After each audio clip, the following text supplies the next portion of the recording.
All right, 390 Wagon Master here. So we've got a Cobra 148 sound tracker today, and this radio is reported to blow fuses. So I'm not really sure if it blows fuses when you turn the radio on or just by plugging it in. I'm going to hope just by plugging it in, it'll blow a fuse. Now I have a 3 amp fuse back here on my little shop harness. I don't have any smaller fuses at the moment. I need to make a run, parts run, but I do have my little light here, my little LED powered light, and this is very sensitive. I'm powering this from my one of my bench power supplies, the same power supply that this stuff is on, and so we'll see what happens. General rule of thumb is if that light up there twitches, there's something going on, and then I'll just back it out before we do any damage. All right, so again, usually I recommend doing this with like a 1 amp fuse.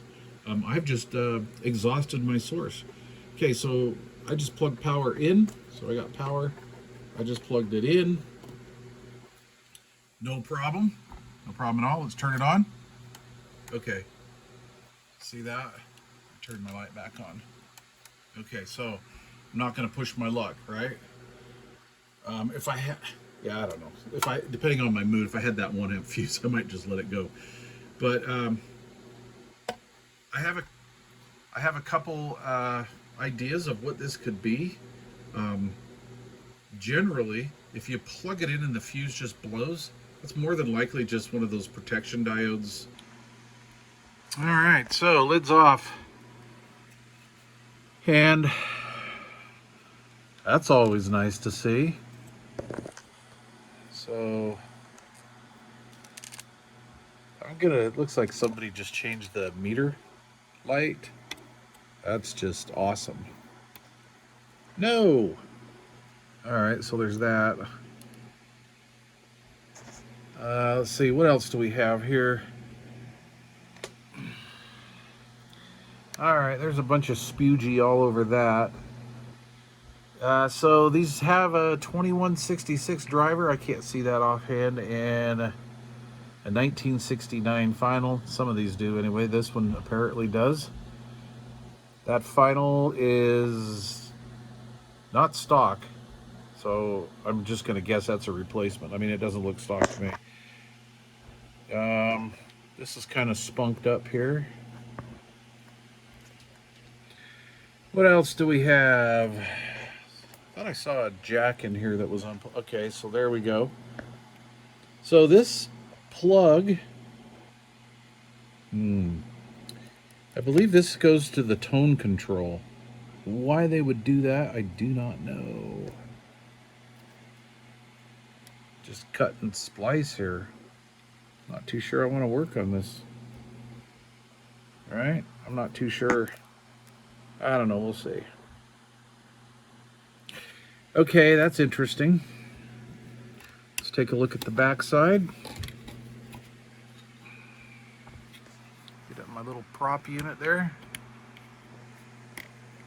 Come on, using my camera so I can see. There we go.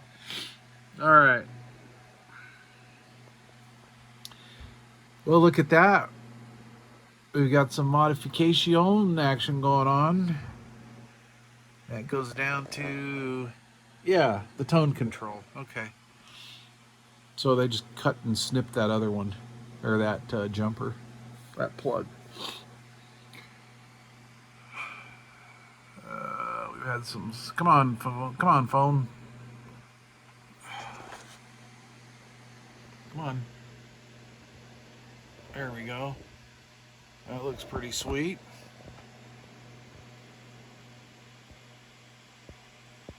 Yeah, the driver and final. Yeah. Okay.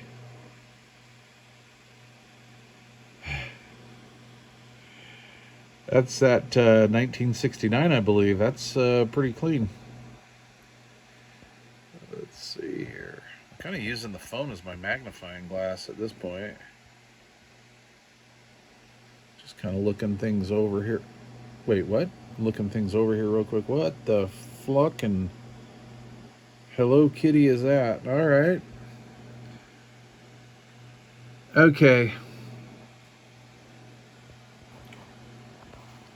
Um. Okay. First thing I'm gonna do, just for giggles. I can't say no. I want to try. See, now my curiosity is up.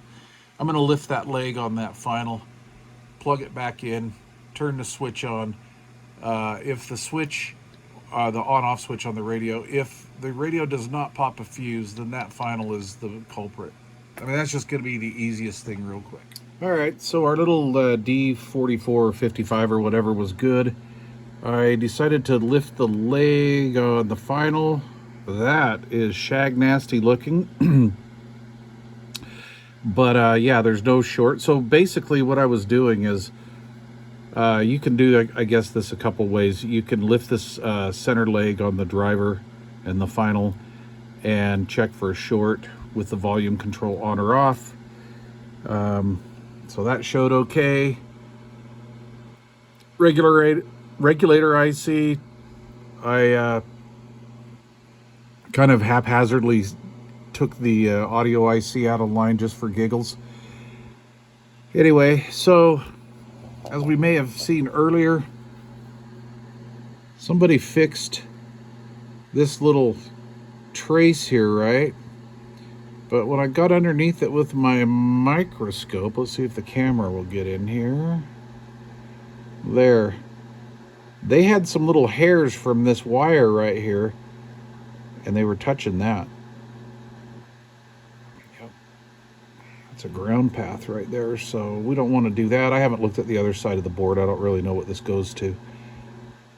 But just took a chance, and there you go. You turn it on, and she's good to go. I'll put all these other components back where they belong. There's another little repair here. That trace was fried out there. So anyway, so I don't know, we'll see.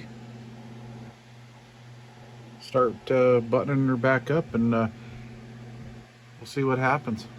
All right, so what I did in putting this back together, I rejoined the ICs over here, brought those back in circuit, and tested it as I brought each one back just to double check. This may or may not be the proper CB radio technician way to do things, but I've been doing it this way for decades, and whether it's right or wrong, I've had fairly good success. Got the AM regulator back in line, tested it, all's good. You know, the radio turned on, got lights. Brought the final back in, tested it, all good, it turned on. Driver back in. I put, crap, what was that, D55 back in, because I mean, it checked good. There was no problem with that. And yeah, that was basically it. Was that little botched repair right there. So I redid a few other solder joints on here, cleaned some things up. I haven't checked channels or anything yet, but I do have it on the dummy load real quick, so it turns on. I was going to put it on the antenna, but as you can see, my coaxes are like right next to each other. So here's what I have. I have about 5 watts audio. 5 watts AM. Audio. Yeah, deflecting. Showing deflect on the Drake. Let's go to single sidebands. Audio. Audio. So 10. Audio. Bird says 10. They both say 10. They jive. Let's see. Lower side. Power out. Audio. Audio. Yep. So let's throw it on an antenna. All right. So the radio is somewhat completed. Still has a little flaw. I've checked all modes and functions. It does have extra channels. It goes to like 28 megs. Um, they kind of botched up the clarifier mod on this, so I put it to the standard mod, because this clarifier was really flinchy. Still does something kind of weird actually. If you're on sideband, it has slide up and down, a few KCs up and down, no problem. But when you go just to the left of center slot on AM, the thing just blanks out. It's pretty wild.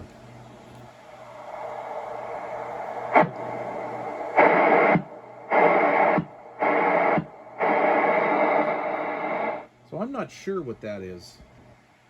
So I did some troubleshooting, and I didn't come up with anything. But I got to tell you, there are so many little mods. You know, R131 was cut, and it's just butchered. I've seen some other components in here that are butchered. I don't know what they were trying to do, but obviously that mod did something to this. The AM works great. It's on frequency. If you're on... Yeah, see, the volume doesn't turn all the way down either. It's just a quirky radio. Wow. But it does run. So there you go. So anyway, it works fine.